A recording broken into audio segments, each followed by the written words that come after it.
O futuro que a Rússia nos promete. Olavo de Carvalho, publicado no Diário do Comércio, de 23 de maio de 2011.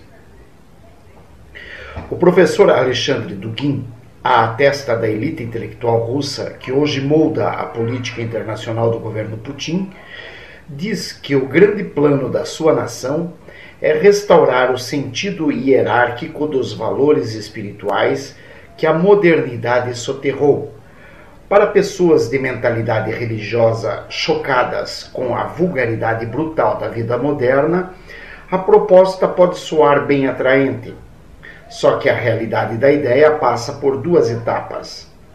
Primeiro, é preciso destruir o Ocidente, pai de todos os males, mediante uma guerra mundial fatalmente mais devastadora que as duas anteriores. Depois, será instaurado o Império Mundial Eurasiano sob a liderança da Santa Mãe Rússia.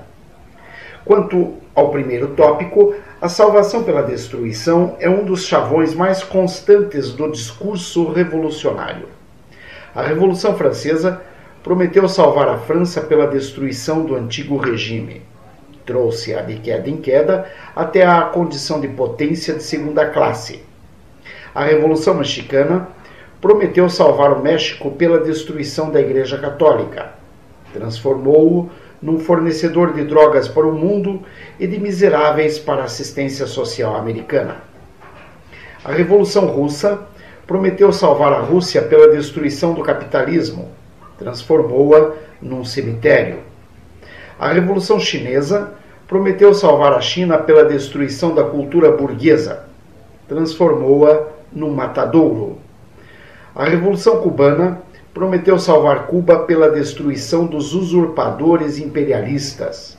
Transformou-a numa prisão de mendigos. Os positivistas brasileiros prometeram salvar o Brasil mediante a destruição da monarquia.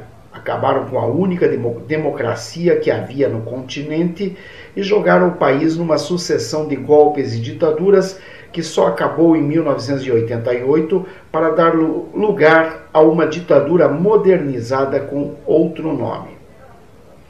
Agora o professor Dugin promete salvar o mundo pela destruição do Ocidente. Sinceramente, prefiro não saber o que vem depois. A mentalidade revolucionária, com suas promessas autoadiáveis, tão prontas a se transformar nas suas contrárias com a cara mais inocente do mundo, é o maior flagelo que já se abateu sobre a humanidade. Suas vítimas, de 1789 até hoje, não estão abaixo de 300 milhões de pessoas. Mais que todas as epidemias, catástrofes naturais e guerras entre nações mataram desde o início dos tempos. A essência do seu discurso, como creio já ter demonstrado, é a inversão do sentido do tempo, inventar um futuro e reinterpretar à luz dele como se fosse premissa certa e arquiprovada, o presente e o passado. Inverter o processo normal do conhecimento, passando a entender o conhecido pelo desconhecido, o certo pelo duvidoso, o categórico pelo hipotético. É a falsificação estrutural, sistemática, obsediante e hipnótica. O professor Dugin propõe o Império Eurasiano e reconstrói toda a história do mundo como se fosse a longa preparação para o advento dessa coisa linda. É um revolucionário como outro qualquer, apenas imensamente mais pretensioso.